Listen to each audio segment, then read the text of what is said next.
Good morning and welcome to the Patriot Party Show. I'm Matt, your host, and today we have a very special show. I'm going to give you an unbiased take as we unpack the good, the bad, and the ugly of Trump's first 6 months as president. So President Trump's second term has been marked by a rapid pace of executive actions. First, we have immigration and border security. Reduction in border crossings. So it was reduced by 87%. And, I'm cool with that. I actually agree we should not have open borders. You can't be a sovereign nation with open borders. So, hey, you know what? I'm going to put that in the good category. Mass deportation efforts. So it says initiated large-scale immigration, custom enforcement, ICE operations targeting illegal immigrants, including arrest of individuals with criminal records, rapists, gang members, and a suspected terrorist. All right, there's a little bit to unpack here because I feel like he's doing deportation backwards, in reverse. Now, to start with, everything was good. But then he started sweeping up people that were not supposed to be deported, people that are legally here, and it went off of the criminals. To my knowledge, it's never been on the immigrants who are living off the government and the taxpayer tit. That is not what it has been on. He's going after what they call low-hanging fruit, people who are easy to locate. Why are they easy to locate? Because they pay taxes. So why would we go after business owners and people who are paying taxes first? Why would we go after them first? That's hitting us somewhere between 80 and 100 million, or 100 billion, billion dollars coming out of what the federal government was able to collect in taxes. We should be going after the people who flooded the border. We have millions. I mean, there's an estimate between 7 and 20 million. Who knows? Somewhere in between. But we're talking about hundreds of thousands of immigrants who have been here longer than the borders were open, who are vital in the healthcare industry, physical therapy, cooking, janitorial, all sorts of professions. So why not leave them to last? Why not leave them until we can figure out, okay, they're paying taxes. Let's give them a 10-year path, which is going to be riddled with hardship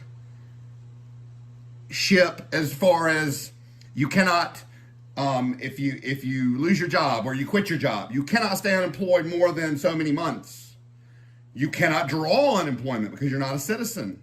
You cannot get in any kind of major trouble, a traffic ticket, maybe a low-level misdemeanor, but no major trouble.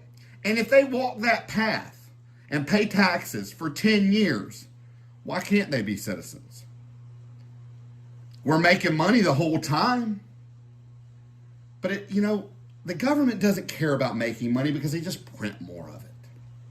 So I'm going to put that in the bad and the ugly. Not to mention that Trump isn't even deporting as many immigrants because he's using a wartime act, which is riddled with constitutional challenges, but yet they want to blame it on liberal judges. That's not it.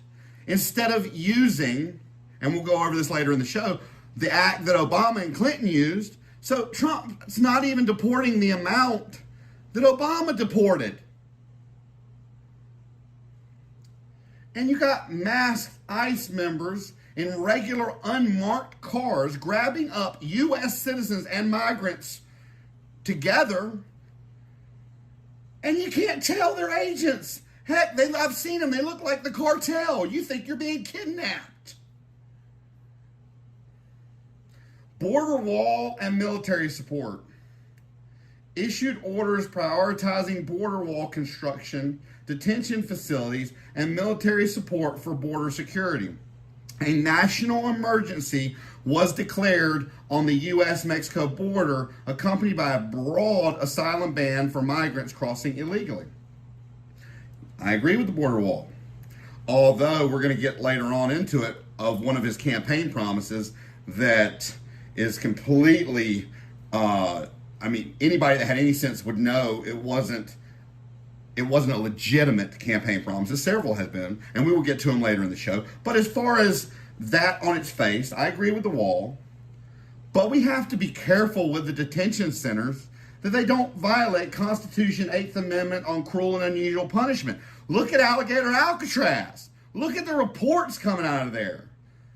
Worms, maggots in the food, no outside time. I mean, this is worse than you get treated if you're put in the Supermax in the mountain in Colorado. These people are being treated worse than El Chapo. So, I don't mind certain steps being taken as long as they don't violate the Constitution.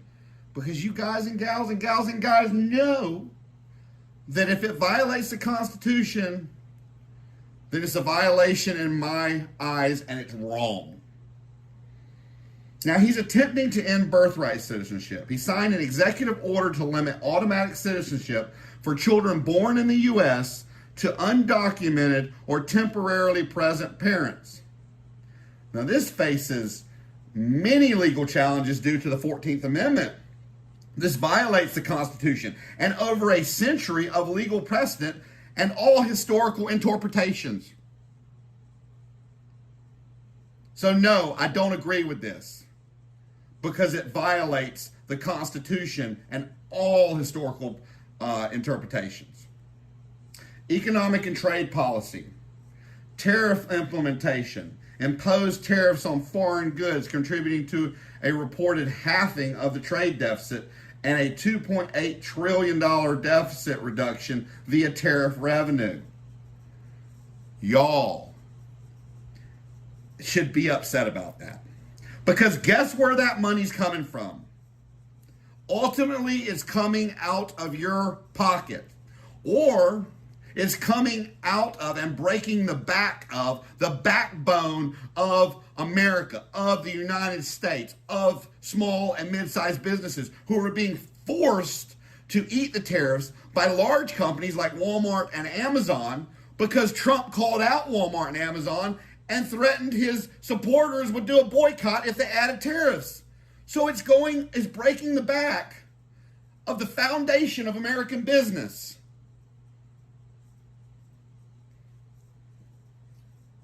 And as well as the big, beautiful bill. I mean, we will get into that later. So, let me just give you a quick breakdown on how tariffs work. Because it's not being explained properly in at least the right-wing mainstream media right now. And it's crazy because I researched it the other day because I'm like, why? When we have a Democrat president, does the left-wing media throw out propaganda and misrepresentations of stories and leaving out crucial details? And the right-wing media is spot on almost everything. And then it goes in reverse when there's a Republican president. The right-wing media is misinformation, fake news, and the left wing is pretty much spot on. Pretty close to being spot on. And it's because the media is a business. They have to depend on things going into the echo chambers, on getting an emotional reaction, so you view it, so you click. Because they've got to make money. So they're going to be biased. So tariffs, they are a tax. So here we are with this supposed big, beautiful bill that's really nothing towards the middle class. It only really helps the upper class. Really, people that make $500,000 to 1.1 million are who it helps the most. And then it helps these huge businesses. It helps small businesses a little bit, but only if they're making enough money to buy new equipment so they don't have to depreciate it. They can get it all back in 1 year. But if they're not making enough money because the tariffs are breaking their back, it doesn't matter. So when you import a good, it's not paid by the other country. It is paid by the importing business or individual. Hence me having to pay a 25% tariff on the wedding gown for my bride-to-be. Hence having to pay a $700 tariff on tires that were $700 cheaper the week before. And then you got people who are like, well, you should have bought everything before Liberation Day. Nobody knew it was going to be this extreme. Nobody knew that he was going to go after and cause a domino effect across the globe. And I said from the beginning, I said the smart move is to use a scalpel, not a sickle, to immediately tariff any item coming into the United States that we produce here, to make it a level playing field, and people would buy made in the U.S. And that would stimulate the economy immediately. Then to use tariffs to leverage all our allies and say, look, you got two choices. You're going to get hit with tremendous tariffs if you don't come on board with us, and we are together as a coalition going to bring China to heel. Because instead of China against the U.S. and pushing all our allies, because he keeps moving the goalposts, because he makes deals and then post on Truth Social, like with Vietnam, double what he agreed to, we're pushing all our allies into China's arms. But we could have used them and brought China to heel and not crash global markets. He wants to do a sovereign wealth fund plan. It's a plan to bolster economic investment. Now, a lot of the details are a little sketchy, but it is a government-owned investment fund that uses national assets like cash reserves, natural resources, or public lands to invest in things: stocks, bonds, and real estate, infrastructure, and strategic industries, emerging technologies, semiconductors, and quantum computing. Countries like Norway, China, and Saudi Arabia already use sovereign wealth funds to build wealth and fund public services. The only worry I have is about transparency. The Congress is already fussing that he's not as transparent as a lot of previous administrations. And that's one of the things that was complained on, that was complained about. So that's what I worry about with something that's going to be this complex with this much money.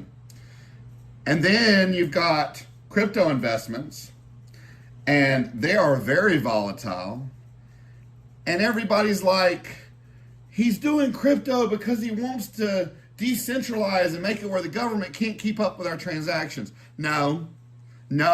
Let's read the writing on the wall. Him and his whole family invested in a huge crypto business before he became president. His own son, his youngest son, Byron, has got his own token. And if he gets the country to invest large amounts in crypto, guess what happens to the market? It drives the price up. Well, guess what happens to his business? Now it becomes worth way more, exponentially more. There has been claimed job creation. They say 139,000 jobs were created through specific attribution to policies, but it's unclear. And I'm not even sure if I believe anything that comes out of the White House anymore, because there is so much fake stuff that when I fact check it, it does not hold mustard. It does not hold water. deregulation and government efficiency. Absolutely, hands down, agree with that. There are too many regulations, too much red tape. It hurts our businesses. It hurts their profit margins. And we need a more efficient government. Do I think he is really the one to do it? No, I don't. He's wanting to spend money on a jet, a Boeing coming as a gift from a terrorist state, Qatar, and turn it into Air Force One when it was cheaper just to keep our contracts with Boeing per jet that had already been made. So do I think that he taketh with one hand, giveth with another, and it's all over the place. But yes, I agree with the concept. But then you got Elon saying how much pork was on that big beautiful bill and how he is going to go after everyone who campaigned on saving money, cutting costs, shrinking the government, because this is the single largest bill to add to our deficit, from my understanding. The Department of Government Efficiency, DOGE. It was established by Elon Musk and others to reduce federal spending and streamline operations. There was a proposed $9.4 billion cut, which is a far cry from the $2 trillion that was sold to us, and they were going to send all of us taxpayers a $5,000 subsidy, $400 billion to show that they were working for us, while they took away $1.6 billion out of and was able to pay down some of the deficit. None of that happened. And I don't agree with cutting programs. Now, I agree with leaning the programs out. I agree with going in and getting this fraud. I agree with prosecuting anybody that you find that has been doing fraud or stealing from the government. There has yet to be an arrest or a charge put on somebody for that, but they found so much fraud. And guess what? Instead of just nixing a whole program, where some of it is paying pennies a day to keep children alive in other countries, I'm America first, but not America only. Come on, y'all. I mean, that's almost crimes against humanity. They talk about Fauci. I mean, kids dying in other countries because we can't afford a couple of pennies a day? Really? Federal workforce reduction issued a deferred resignation offer to federal employees, urging resignation by February 6, 2025, with pay and benefits retained until September. This aims to shrink the federal workforce, but it has sparked a lot of controversy. I agree. The federal workforce should be shrunk. There are too many people living off of tax dollars, and we're going further and further in debt. I agree. Regulatory oversight. Required independent agencies, FEC, FCC, SEC, FTC, to submit major regulations to the Office of Management and Budget for review, centralizing control. I don't have a problem with that. These agencies are running ramp shot. Some of them don't even follow the letter of the law. They're basically putting out a memorandum and following it as if it was law. So I agree. Energy and environment. Energy independence, expanded drilling access to 13 million acres of federal land to boost domestic energy production. I have no problem with that. Let's start selling, making some money. Let's use some of that to back our dollar. Withdrawal from Paris Climate Agreement. Reinitiated U.S. withdrawal from the Paris Agreement, fulfilling a campaign promise to prioritize energy production over climate commitments.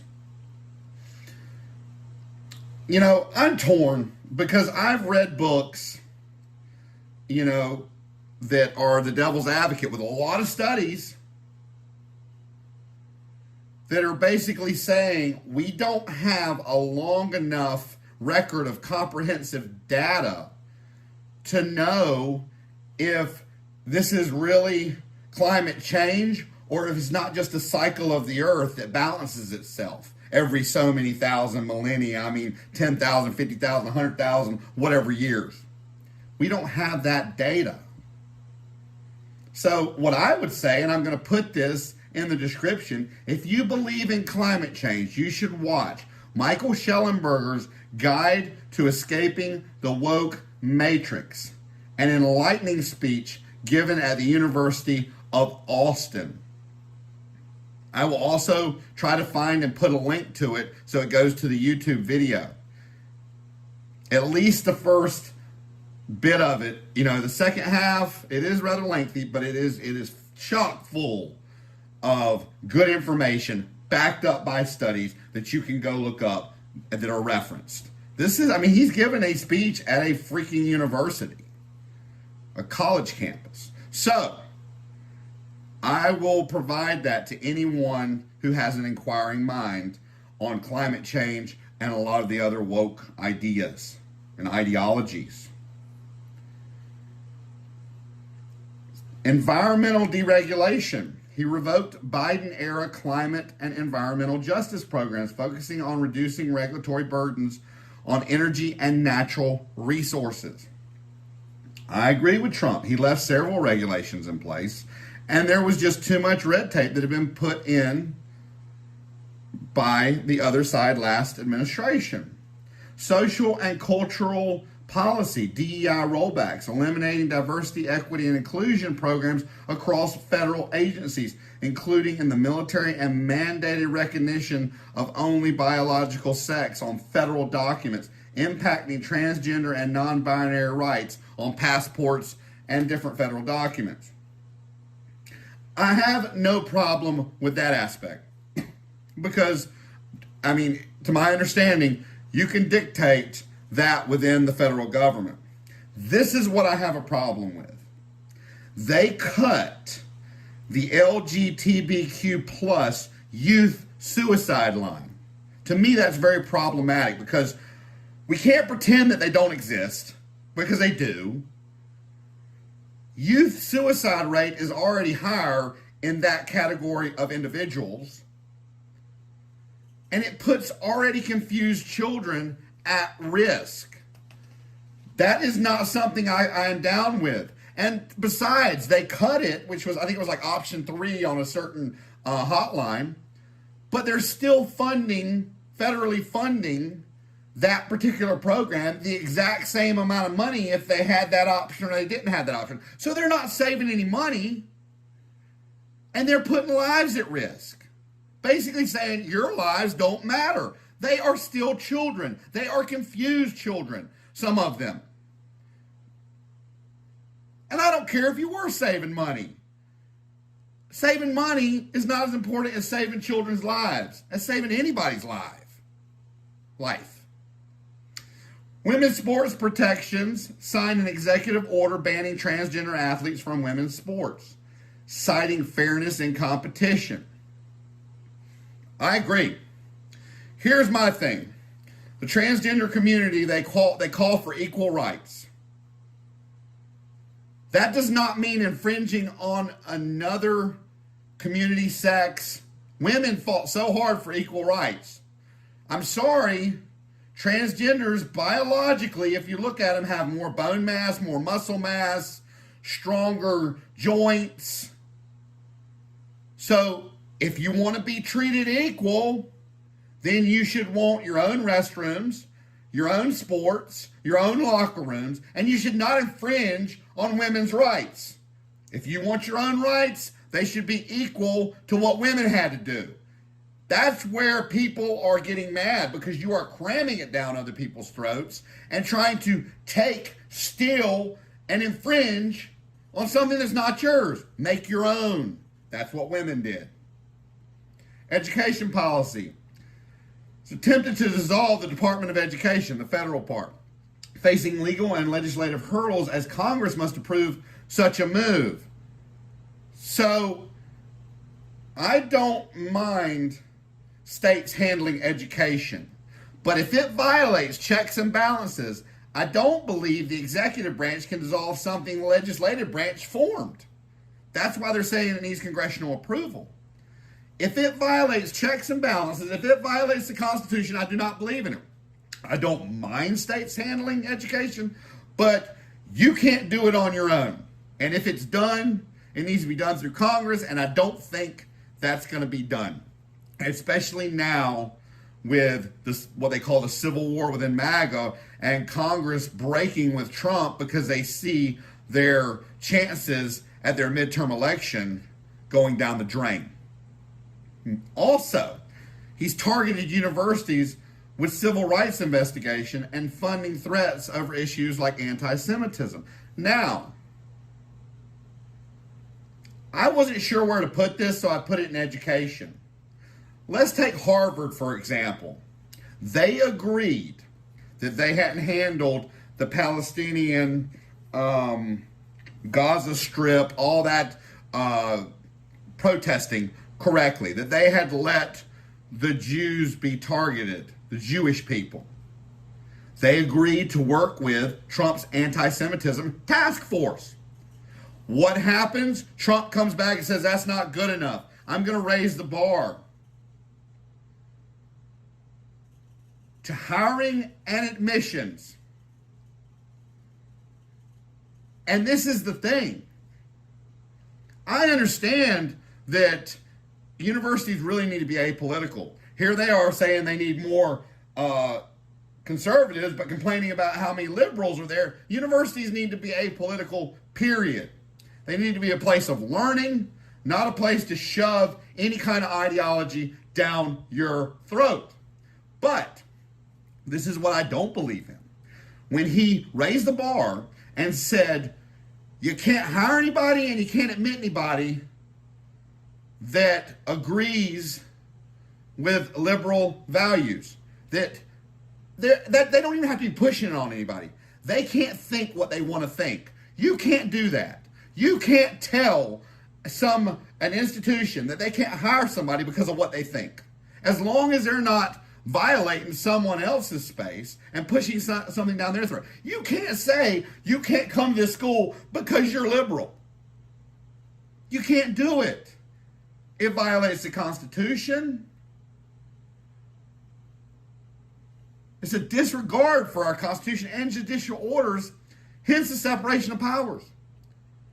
You can't do that. That literally is the same thing as I reported on a year and a half ago, I think, maybe it was just a year, where the UK arrested and fined and made this woman give a public apology. Fined her like 12,000 euros because she was silently praying. She was standing across from a abortion clinic with her head bowed, not saying a word. But because she was silently praying, or that's what they said that she was doing, they fined her, I think arrested her at the time, and made her give a public apology. You are doing the same thing. You say you are for the Constitution, you are Republican, but yet you are doing the same thing to Harvard that the liberals did over in UK. That's hypocritical. I do not agree with it. Health and Public Safety, halt Fentanyl Act signed into law to combat the fentanyl crisis, targeting drug dealers and traffickers to reduce overdoses and death. I definitely agree. Fentanyl is killing too many Americans. They are putting it in everything. They are even putting it on marijuana, and people are dying. So, you know what? I have no issue there. Global health actions. He withdrew from the World Health Organization, citing mismanagement of the COVID-19 pandemic, and reinstated the Mexico City policy restricting U.S. funding for foreign organizations promoting abortion. As far as WHO, or the World Health Organization, I agree with it.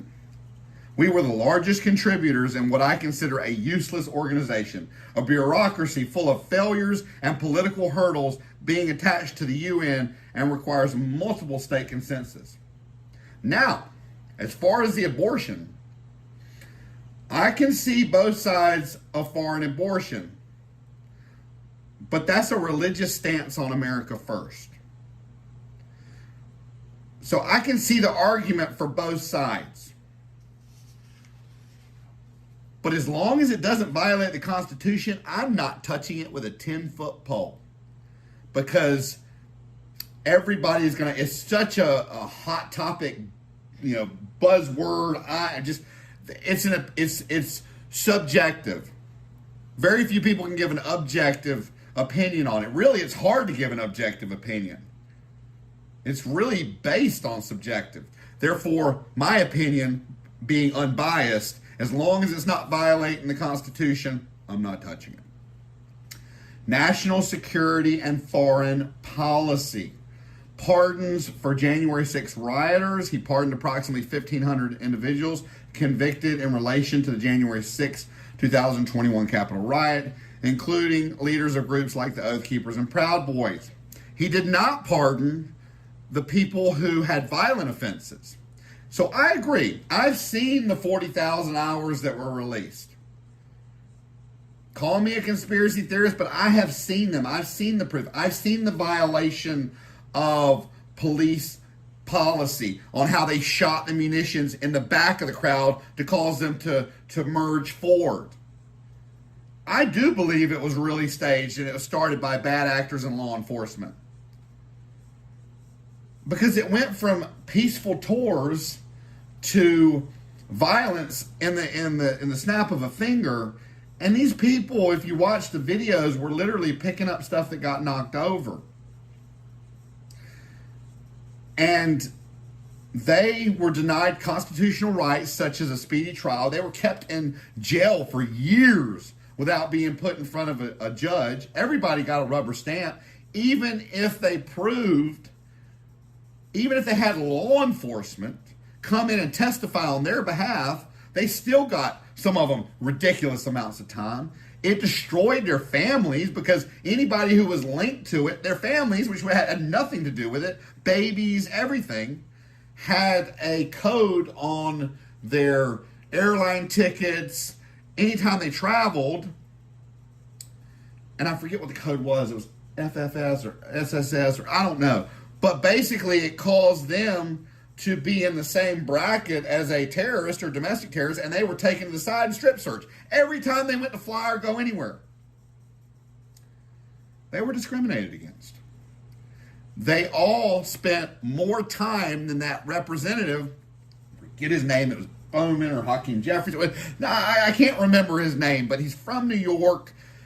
He pulled the fire alarm, which interrupted an official proceeding, which is what most of these were charged with. He gets a misdemeanor, he pays a $1,000 fine, and he still gets to keep his position in the House of Representatives.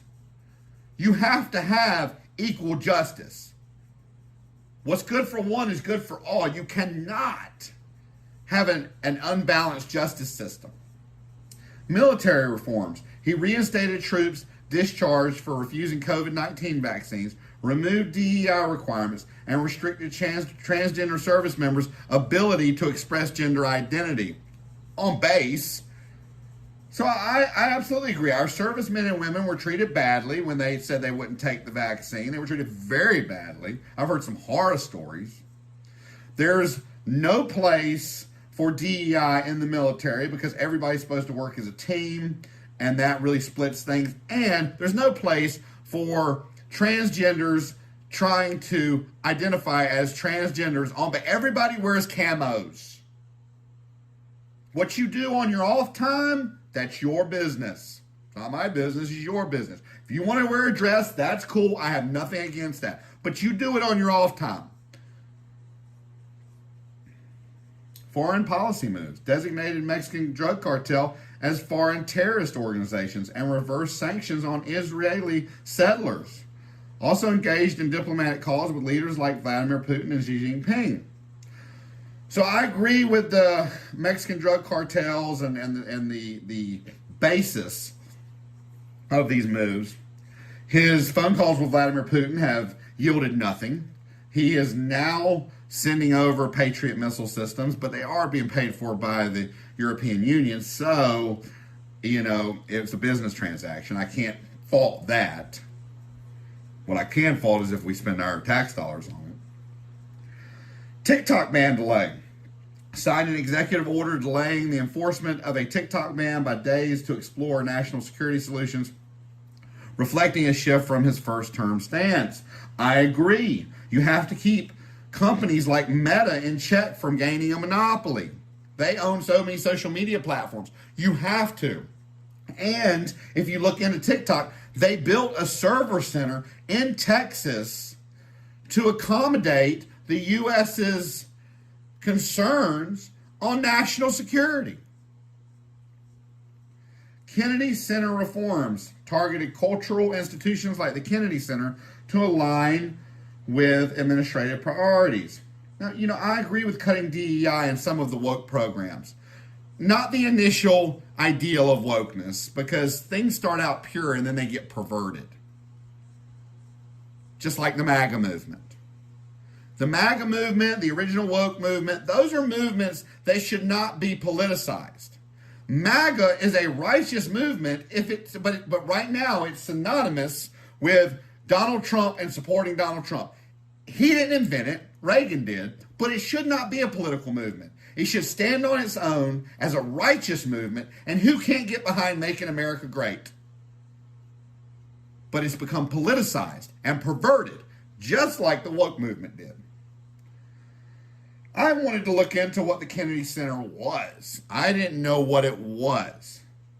It's home to the National Symphony Orchestra and Washington National Opera, stages, Broadway shows, ballets, jazz, comedy, and international concerts. It offers free daily performances at the Millennial Stage. Runs programs for students, teachers, and families nationwide. Offers workshops, summer camps, and school partnerships. As long as you're still offering that stuff, if you want to cut some of the ideologies that shouldn't really be in it at all anyway, if it's got to do with students and teachers and summer camps and things of that sort, because school should not be political. It should not be politicized one way or the other. Army recruitment achieved a 15-year high in Army recruitment attributed to policy shifts and incentives. That does not surprise me because of the COVID treatment and the DEI. Generational military families were telling their kids not to join. Families that have been in military families for generations. So you know what? I don't have an issue with that. Now here's the caveats. Many accomplishments such as job creation and deficit reductions are based on claims from the administration or posts on X. They lack independent verification or any kind of long-term data. And I do not believe administration claims or the X echo chamber. Economic claims. Egg prices down 61%. Now this is reflected in a short-term market fluctuation rather than direct policy outcomes. Executive order on AI and crypto. Tasked a guy named David Sachs with developing an AI action plan and formed a group for cryptocurrency regulations. Like I said, people are praising him for decentralizing money, but here they are forming a group for regulations, and it is a selfish reason. It's because he owns the company. It's no different than Tucker Carlson and that Navy SEAL podcaster that he had on, what was his name, Sean Ryan or something, that said that they thought that it seemed like corruption because everywhere that Trump was visiting in the Middle East, there were Trump businesses popping up after he left. So it seemed like a conflict of interest. You can't do that as president. You can't solicit personal businesses when you are over there handling country business because that is a conflict of interest. It's an executive. He put out an executive order on free speech January 20th. Reaffirmed constitutional free speech, ending federal censorship. Love it. A lot of stuff that happened in the beginning aligned with why he was elected. And then, close to Liberation Day, he goes off the rails. And he hasn't got back on since. Executive orders and actions. As of July 17th, President Trump had signed 170 executive orders in his second term per the Federal Register. He had also issued numerous memoranda, proclamations, and other actions totaling 300 executive actions in the first 100 days alone. More than any president in history. And we will unpack more about this in a moment. An executive order on commercial truck drivers. He required drivers to read and speak English to communicate with traffic safety and border officials. No problem with that. If you're going to drive a truck and you're going to have to interact with U.S. citizens, you need to speak and read the language of the country. We couldn't go to another country and not speak their language and drive trucks all around and be truck drivers and work for that country, or we wouldn't be able to do that. Nobody else would allow that. Now, I want to get into the reasons, I call it the reasons I dumped Trump. And this goes a little bit more into like campaign promises, things that have been done, like I said, when he went off the rails. Now, there have been more, but I put down basically the cliff notes.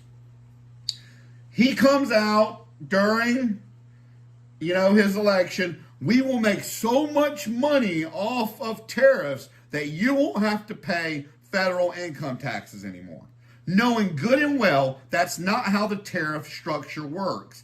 And the only money you're making is coming from American companies and ultimately the American people. Mexico is going to pay for our border wall when you just put $46.5 billion in the big beautiful bill to pay for the wall, the border wall. After crashing world markets, Trump announced at a Republican convention, all the world leaders are kissing my ass right now, trying to make deals. But to this date, not one deal has been finalized, signed, sealed, and delivered. Even though in April, on Liberation Day, he said he would make 90 deals in 90 days. And at the end of 90 days, he would send out threatening letters, which just got postponed on Monday, 7/7, to extend an additional month. Or someone who said he did that, before I go into the next thing, and then he changed his mind, and he changed his mind, and he changed his mind. Nobody can keep up. The markets aren't even fluctuating that much anymore because Wall Street has given him an acronym. TACO, Trump always chickens out. That's the acronym Wall Street gave him. They're not even reacting as much to any of the stuff he's threatening with. He said he crashed our markets on purpose to drive interest rates down. And do a whole slew of other things that anyone with the basic understandings of how economics worked would have known wouldn't fly. The Federal Reserve doesn't respond to political pressure because he said he was going to lower interest rates. Crashing the market made the U.S. dollar lose value, which raises interest rates to borrow money on to pay some of the deficit down, which is what you said. Or someone who said he was going to do the biggest deportation in history, and his deportation hasn't even equaled Obama's deportation.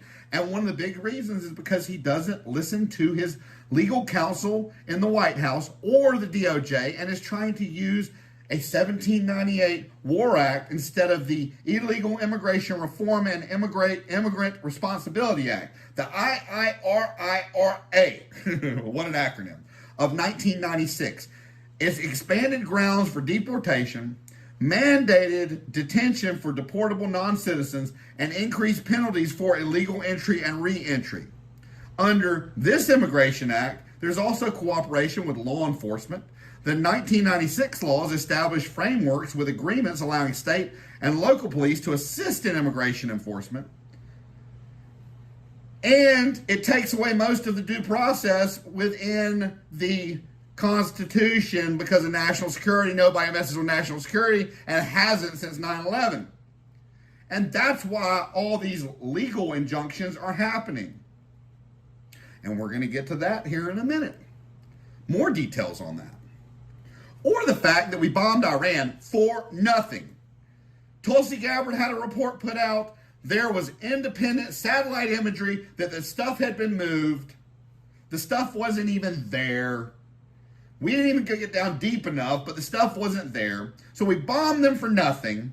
We get ourselves in a war, and then American lives are in danger on our military base in Qatar that got attacked in retaliation, and the American people are in danger of a terrorist attack. And he continues to lie to the American people, saying that Iran's nuclear program was completely and totally obliterated, even though independent sources from Israel, our intelligence services, and satellite confirmation confirms that is not the case. More misinformation, more fake news. He's the first one to call fake news. He campaigned on a promise to stop the Russian-Ukrainian war in 24 hours or less of becoming president.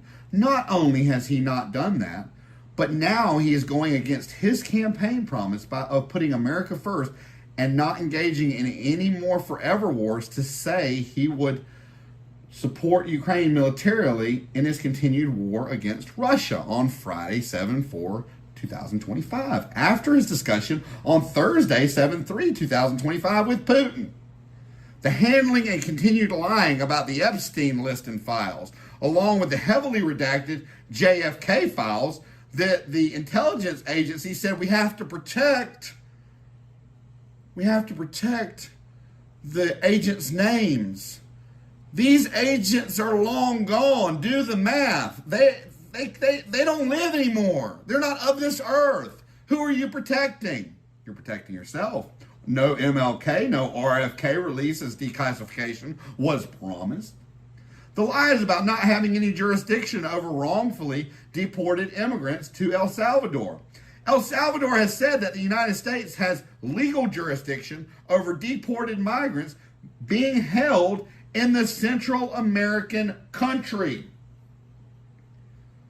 Donald Trump calls families seeking answers about the alerts in Texas and the flooding, still grieving from the Texas floods, bad and evil, saying only a bad person, only a very evil person would ask a question like that to the reporter who is bringing concerns from families to Trump. So instead of saying, hey, you know what? We'll look into that. And if people died because of somebody's incompetence, they will be held accountable. No, what does he do? He doubles down, he shoots the messenger for the families. So basically, in turn, he's telling the families, you are evil and bad for asking questions when you are grieving. There is no empathy there. Let's go on to Trump and all these injunctions and these activist judges. So Trump is being blocked because he is rushing these orders out while listening to his loyalists instead of taking the time to let White House counsel and the OLC and the DOJ bulletproof these orders and help him avoid legal pitfalls, like the use of a Wartime Act for deportation instead of the Illegal Immigration Reform and Immigrant Responsibility Act.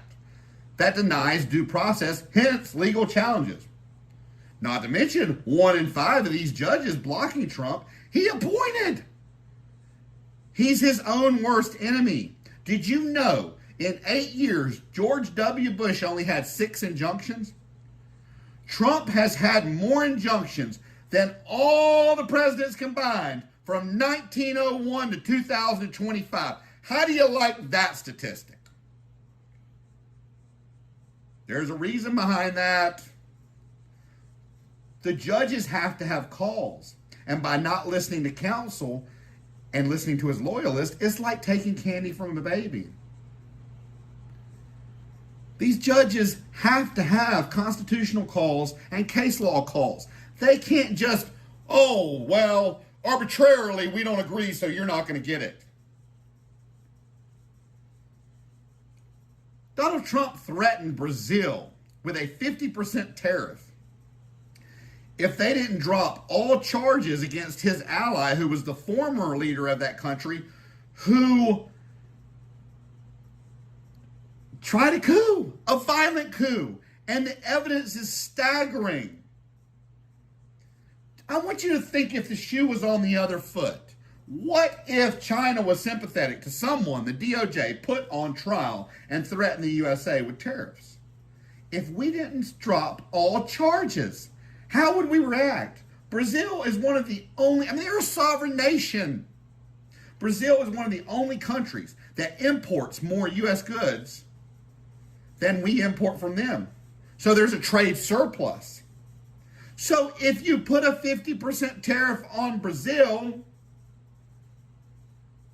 and they do a reciprocal one because that's what they said, you're going to hurt U.S. companies, industries like aircraft and spacecraft, fuels, industrial machinery, like nuclear reactors and electrical equipment.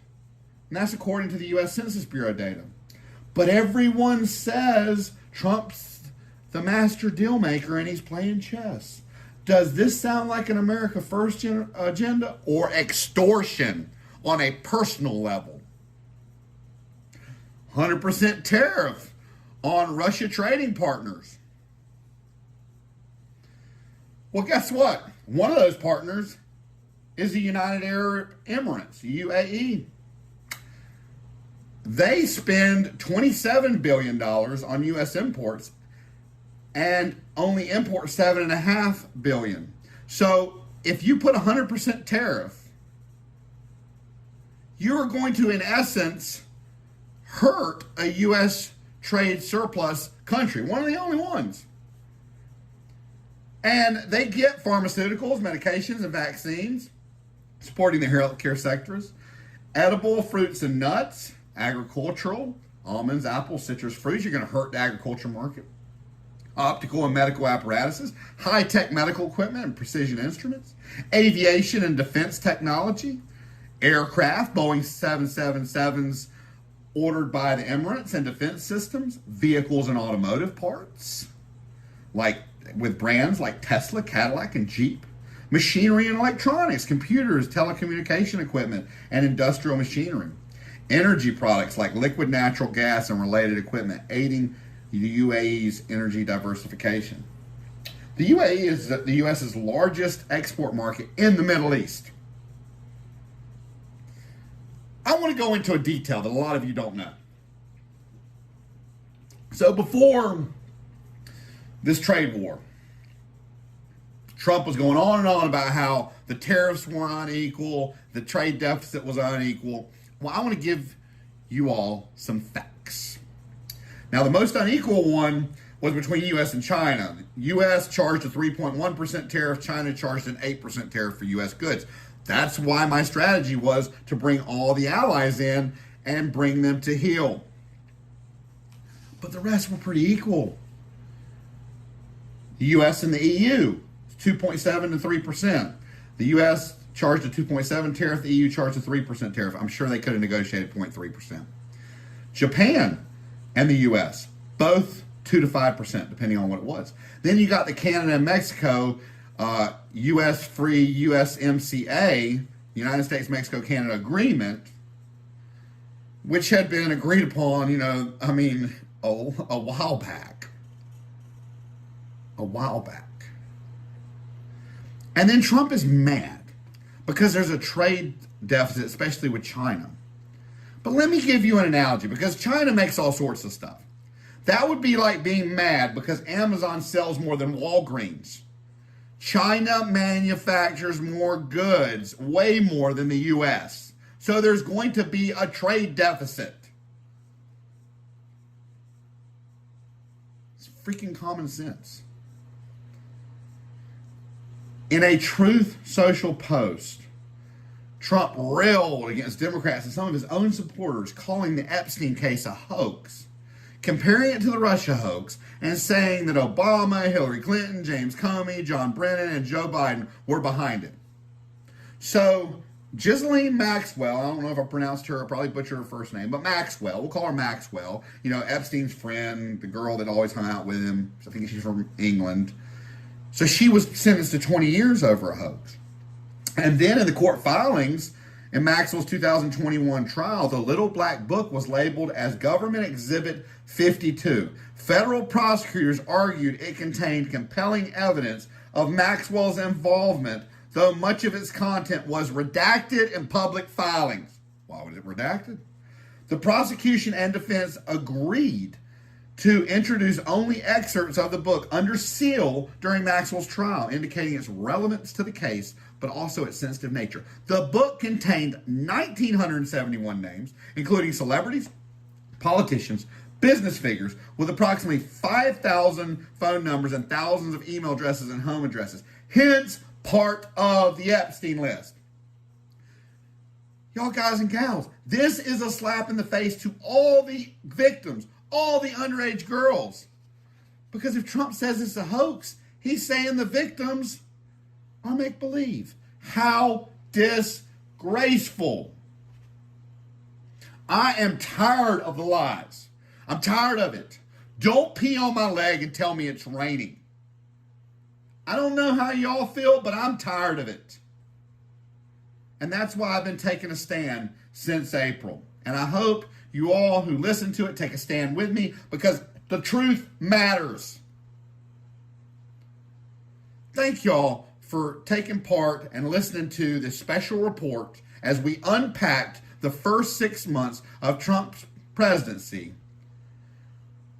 at the Patriot Party, where truth meets every corner of the news. And until next time, y'all be safe.